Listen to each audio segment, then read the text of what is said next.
Hello friends, welcome back. बहुत बहुत स्वागत है आप सभी का स्टडी विद ज्ञान प्रकाश में। तो आज हम लोग यूपीपीएससी स्पेशली यूपीपीसीएस 2020 के आरओ और यूपीपीसीएस 2020 की प्रारंभिक परीक्षा बीपीएससी यूपीट्रिपलएससी एसएससी आदि के लिए जीएस का सेट नंबर 12 को करेंगे सॉल्व। फ्रेंड्स, अगर आप सोशल मीडिया यूज करते हैं और अगर आप इंस्टाग्राम पर हैं तो इंस्टाग्राम पर मेरी आईडी है स्टडी विद ज्ञान, फॉलो करना बिल्कुल भी मत भूलिएगा। और चलिए शुरू करते हैं आज की वीडियो को। क्वेश्चन नंबर 1 से शुरुआत करेंगे विज्ञान के प्रश्न से। पहला सवाल होगा कि निम्नलिखित प्राणियों में 3 जोड़ी वाला प्राणी कौन सा है, यानी कि कौन सा ऐसा इसमें कीट है जिसके 3 जोड़ी यानी कि 6 पैर होते हैं और दैट इज खटमल। तो इसको क्या कहते हैं आप, इसे आप कहते हैं बेड बग। ठीक है, तो बेड बग कुल मिला के 6 पैर होते हैं, 1 2 3 4 5 6। और देखिए जो इसका वैज्ञानिक नाम है वो क्या होता है, सिमेक्स लैक्टुलेरियस। सिमेक्स लैक्टुलेरियस ये खटमल का वैज्ञानिक नाम है और ये एक ऐसा परजीवी कीट है जो कि मुख्य रूप से देखा जाए तो मानव के खून पर अपना पूरा जीवन है वो बिता देता है और ये बिस्तर में पाया जाता है। और अगर आप लंबे समय तक अपने बिस्तर को धूप में नहीं रखते हैं तो ये आम तौर से पनप जाते हैं। एक मादा खटमल अपने पूरे जीवन काल में 200 से 400 अंडे देती है। खटमल गंदगी में पनपते हैं यदि बहुत दिनों तक बिस्तर को धूप में नहीं रखा जाए तो।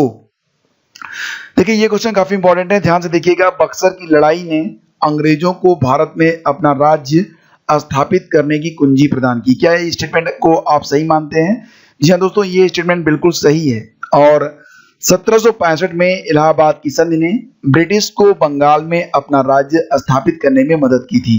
तो दोनों ही स्टेटमेंट यहाँ पर सही है, यानी कि विकल्प सी को हम सही आंसर करेंगे। आपको बता दें कि बक्सर युद्ध के परिणाम प्लासी युद्ध के परिणाम से कहीं अधिक अस्थायी और प्रभावी थे। बक्सर युद्ध ने प्लासी युद्ध के निर्णयों पर मुहर लगा दी और इस युद्ध के परिणाम स्वरूप बंगाल में अंग्रेजी सत्ता काबिज हो गई थी। 1765 में हुई सुजाउद्दौला की संधि के अनुसार सुजाउद्दौला ने शाह आलम को इलाहाबाद तथा कारा के जिले दिए और कंपनी को हटाने के तौर पर 50 लाख रुपए देना मंजूर किया था। कितना? 50 लाख रुपए। और बक्सर के युद्ध के परिणाम स्वरूप ही अंग्रेजी कंपनी की सीमाएं ये गंगा पार बनारस तक और इलाहाबाद तक पहुंच गईं। शाह आलम ने बंगाल, बिहार और उड़ीसा की जो दीवानी थी वो कंपनी को दे दी थी। तो विकल्प सी को आप सही आंसर करेंगे अगर ये क्वेश्चन आएगा तो। और देखिए जो वाष्पोत्सर्जन होता है, जो वाटर इवेपोरेशन होता है पौधों में, उसके लिए जो पौधे होते हैं उनकी कौन सी संरचना जिम्मेदार होती है? सही जवाब बनता है इसका रंध्र, जिसको आप कहते हैं स्टोमेटा। तो ऑप्शन सी हमारा सही जवाब है। कौन सी विधि या विधियां पहाड़ी क्षेत्र में भूमि संरक्षण के लिए उपयुक्त मानी जाती हैं? एक, वेदिकाकरण और समोच्च रेखीय बंधन। दूसरा है स्थानांतरी जुताई। तीसरा है समोच्च रेखीय जुताई। तो फ्रेंड्स आपको बता दें कि जो पहाड़ियां होती हैं वहां पर जब खेती की जाती है तो आप देखिए होंगे वहां पर कि समान ऊंचाई की वहां पर बेदियां बनाई जाती हैं और इस प्रकार से श्रेणीनुमा खेत जो होते हैं वो बनाए जाते हैं। तो इन्हें कहते हैं वेदिकाकरण और समोच्च रेखीय बंधन। और समोच्च रेखीय जुताई यानी कि ये जो अलग अलग प्लेट बनाई जाती है, प्लेट जैसी संरचना, तो यहाँ पर जुताई की जाती है। तो ऑप्शन ए और सी दोनों सही हैं। तो हम यहाँ पर विकल्प 1 और 3 वाला सही मानेंगे, यानी कि ऑप्शन ए हमारा सही जवाब बनेगा। आप जो मोबाइल फोन यूज करते हैं तो जो आपका चार्जर है वो क्या है? क्या वो एक इन्वर्टर है? नहीं। वो एक यूपीएस है? नहीं। यह एक अपचाई ट्रांसफार्मर होता है। जैसा कि आप जानते हैं ट्रांसफार्मर के 2 प्रकार होते हैं, एक होता है स्टेप अप और एक होता है स्टेप डाउन। तो जो स्टेप डाउन होता है उसको कहते हैं अपचाई और स्टेप अप को क्या कहते हैं? उच्चाई। तो जो हमारा चार्जर होता है वो एक अपचाई ट्रांसफार्मर यानी कि स्टेप डाउन ट्रांसफार्मर होता है। प्रारंभिक मध्यकाल का भारतीय सामंतवाद के संबंध में निम्नलिखित कथनों पर विचार करें। अब यहाँ पर एक सवाल आपके मन में स्वतः ही आना चाहिए कि प्रारंभिक मध्यकाल क्या होता है? प्रारंभिक मध्यकाल, तो फ्रेंड्स जो मध्यकाल है उसको 2 भागों में बांटा गया है। तो अधिकतर प्रयोग होने वाली जो पहली परिभाषा है उसमें यूरोपीय मध्ययुग की तरह जो ये काल है उसको भी 6वीं शताब्दी से लेकर 16वीं शताब्दी तक माना गया है। यानी कि जो मध्यकाल है वो 6वीं शताब्दी से लेकर 16वीं शताब्दी तक माना जाता है। और इसमें भी अगर देखा जाए तो प्रारंभिक मध्ययुगीन काल को 6वीं शताब्दी से लेकर 13वीं शताब्दी तक माना गया है। ये माना जाता है प्रारंभिक, और उसके बाद माना जाता है गत। यानी कि 13वीं शताब्दी से लेकर फिर 16वीं शताब्दी तक जो समय है वो गत मध्यकाल माना जाता है। और 1526 में मुगल साम्राज्य की शुरुआत के साथ ये जो समय का ये जो बंटवारा है वो समाप्त होता है, मध्ययुग समाप्त हो जाता है। तो कहीं कहीं पर ये आपको 8वीं से 11वीं शताब्दी मिलेगा, प्रारंभिक मध्ययुगीन युग, लेकिन सही जवाब तो इसका यही होगा कि 6वीं से लेकर 13वीं तक। ठीक है, तो ये आप याद रखना। अब क्वेश्चन पे आते हैं, प्रारंभिक मध्यकाल का भारतीय सामंतवाद के संबंध में निम्नलिखित कथनों पर विचार करें। राजस्व समनुदेशन का भोग कहा जाता था, ये बिल्कुल सही है। और वंशागत प्रधान न तो राजस्व उगाते थे और न ही प्रशासनिक शक्तियों को धारण करते थे, तो ये गलत है, यानी कि केवल पहला विकल्प सही है, दैट इज ऑप्शन ए।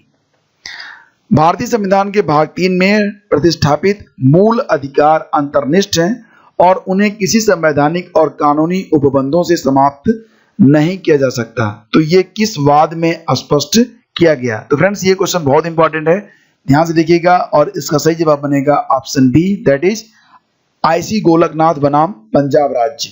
तो आपको बता दें कि ये जो डिसीजन था वो 1967 ईस्वी उच्चतम न्यायालय ने गोलकनाथ बनाम पंजाब सरकार विवाद में अपने पूर्ववर्ती विनिश्चयों को उलट दिया और यह निर्णय दिया कि संसद अनुच्छेद 368 के अधीन मौलिक अधिकारों को समाप्त या सीमित करने की शक्ति नहीं रखता है। यह निर्णय 11 न्यायाधीशों की पीठ ने दिया था।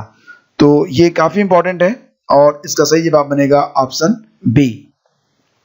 देखिए, अगर आप यूपीपीएससी की तैयारी कर रहे हैं तो कुछ फैक्ट ऐसे होते हैं जो बिल्कुल आपको रटे हुए होने चाहिए और इसके लिए नियमित रूप से आपको मॉक टेस्ट देना चाहिए, और जो बहुत इंपॉर्टेंट फैक्ट है उसको लिख कर आप कहीं पर चिपका लें और उसको प्रतिदिन आप पढ़ें, तो जो समय है वो आपको अच्छे से याद हो जाएगा। निम्नलिखित कथनों पर विचार करें। अब 3 कथन यहाँ पर दिए गए हैं, देखते हैं कि कौन कौन से कथन इसमें सही हैं। जैन मतावलंबी मानते हैं कि महावीर के 23 पूर्ववर्ती थे, तो क्या यह स्टेटमेंट सही है? हाँ, बिल्कुल सही है। जो महावीर स्वामी थे उनको 24वां तीर्थंकर माना जाता है, उनके पहले 23 हो चुके थे, तो पहला विकल्प यहाँ पर सही है। पार्श्वनाथ 23वें तीर्थंकर थे, ये ऑप्शन भी सही है, यानी कि विकल्प 2 भी यहाँ पर सही है। और महावीर के निकटतम उत्तरवर्ती जो थे वो ऋषभदेव थे। तो फ्रेंड्स आपको बता दें कि जो ऋषभदेव थे वो पहले तीर्थंकर थे, आप समझ रहे हैं, और महावीर स्वामी 24वें थे, तो वो निकटवर्ती तो नहीं थे। ठीक है, तो तीसरा विकल्प यहाँ पर सही है, केवल विकल्प 1 और विकल्प 2 को आप सही मानेंगे, that is option A. Shershah के प्रशासन के विषय में निम्नलिखित कथनों पर विचार करें। उसने अपने साम्राज्य को सरकारों में विभाजित किया जिन्हें पुनः परगनाओं में अविभाजित किया गया, तो ये सही है। और बिना किसी अन्य कर्मचारी की सहायता से शेरशाह सरकारों एवं परगनाओं पर सीधे प्रशासन करता था, तो ऐसा पॉसिबल नहीं है, यानी कि केवल पहला विकल्प यहाँ पर सही है। तो ये आप याद रखना, काफी इंपॉर्टेंट है। शेरशाह सूरी का जो शासन था वो अत्यधिक केंद्रीकृत था। शासन के सुविधाजनक प्रबंध के लिए शेरशाह ने सारे साम्राज्य को 47 भागों में बांटा था। ठीक है, जो उसका पूरा साम्राज्य था उसको 47 भागों में बांट दिया था, और इन्हें जो है वो क्या कहता था, ये 47 प्रांत थे, ये भी आप याद रखना। और उसने प्रांत को कई सरकारों यानी कि जिलों में विभक्त कर दिया था, और प्रत्येक सरकार में एक सिकदार होता था। क्या होता था? सिकदार।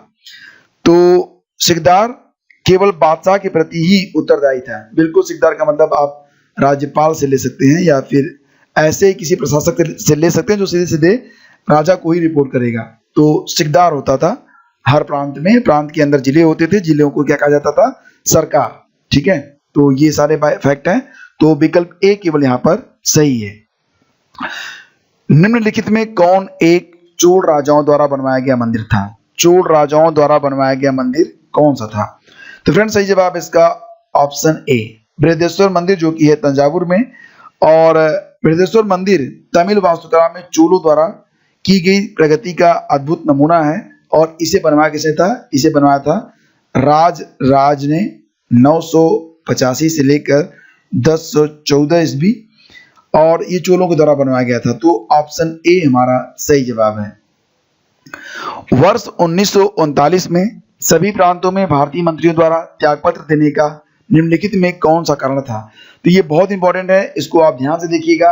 और आपको बता दें कि जो दूसरा विश्व युद्ध हुआ सितंबर 1939 में शुरू हुआ, और भारतीय नेताओं से परामर्श किए बिना भारत की ओर से ब्रिटिश गवर्नर जनरल ने युद्ध की घोषणा कर दी और इसके विरोध स्वरूप सभी प्रांतों के जो भारतीय मंत्री थे उन्होंने त्याग पत्र दे दिया था। तो सही जवाब बनेगा ऑप्शन डी, प्रांतीय सरकारों की सहमति के बिना भारत को द्विपक्षीय विश्व युद्ध का पक्षकार घोषित कर दिया गया था।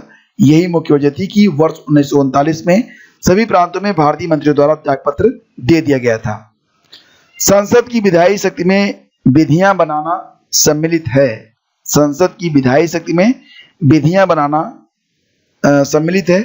स्वमूर्ति सूची विराट सूची में नहीं, प्रगणित किसी भी विषय पर।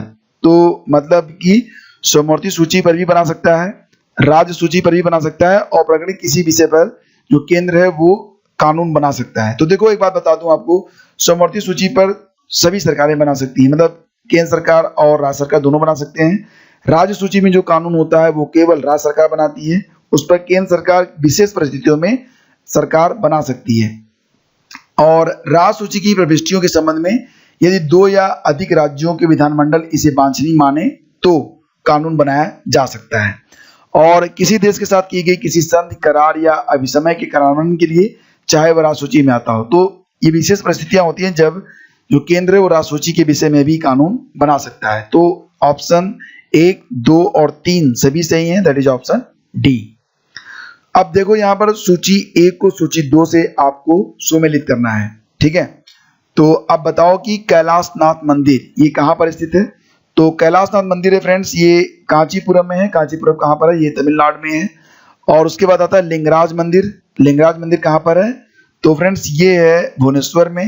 भुवनेश्वर कहाँ पर आता है, ये आता है भुवनेश्वर उड़ीसा में। और उसके बाद आता है कंदरिया महादेव, दैट इज खजुराहो। खजुराहो आता है मध्य प्रदेश में। और दिलवाड़ा का जो मंदिर है ये माउंट आबू राजस्थान में आता है। तो प्रदेश के बारे में भी आपको पता होना चाहिए और ये इसका सही सुमेल है।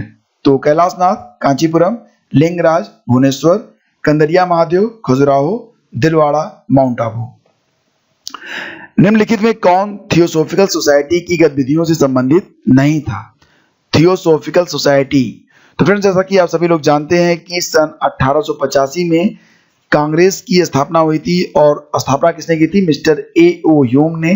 तो ऑप्शन बी हमारा सही जवाब निकलता है यहाँ से सीधे सीधे, यानी कि विकल्प A, C और D ये थियोसॉफिकल सोसाइटी से संबंधित थे, लेकिन मिस्टर A.O. ह्यूम उसमें शामिल नहीं थे। तो ऑप्शन बी हमारा सही जवाब है।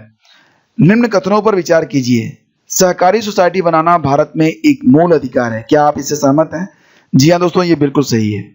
और सहकारी सोसाइटियां सूचना के अधिकार अधिनियम 2005 की परिधि में नहीं आती हैं, ये भी सही है, यानी कि विकल्प सी को हम सही आंसर करेंगे। अनुच्छेद 19 के अनुसार सहकारी समितियों का गठन करना एक मूल अधिकार है और नीति निर्देशक तत्वों का अनुच्छेद 43(ब) ये सहकारी समितियों के बढ़ावा देने की व्यवस्था करता है और कहता है कि राज्य सहकारी समितियों के स्वैच्छिक गठन, स्वायत्त कार्यप्रणाली, लोकतांत्रिक नियंत्रण और व्यावसायिक प्रबंधन को बढ़ावा देने का प्रयास करेगा। तो फ्रेंड्स ये थे आज के टॉप 15 MCQs। और देखिए जो प्रश्न होते हैं वो थोड़े से लंबे हो जाते हैं, उसकी व्याख्या मैं आपको देता हूं। तो इस यही वजह होती है जो नंबर ऑफ क्वेश्चंस होते हैं थोड़े कम होते हैं, लेकिन आप समझ रहे हैं कि नंबर ऑफ क्वेश्चंस कम है लेकिन फैक्ट आपको जानने के लिए बहुत अधिक है।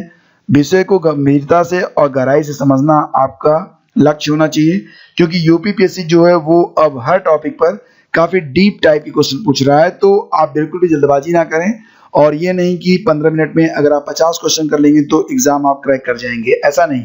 आप जो पढ़ें सॉलिड पढ़ें, जो पढ़ें उसको आप याद रखने की कोशिश करें। जैसा कि मैं ऑलरेडी आपको बता चुका हूं कि जो भी पढ़ें उसको रिवाइज आप जरूर करें।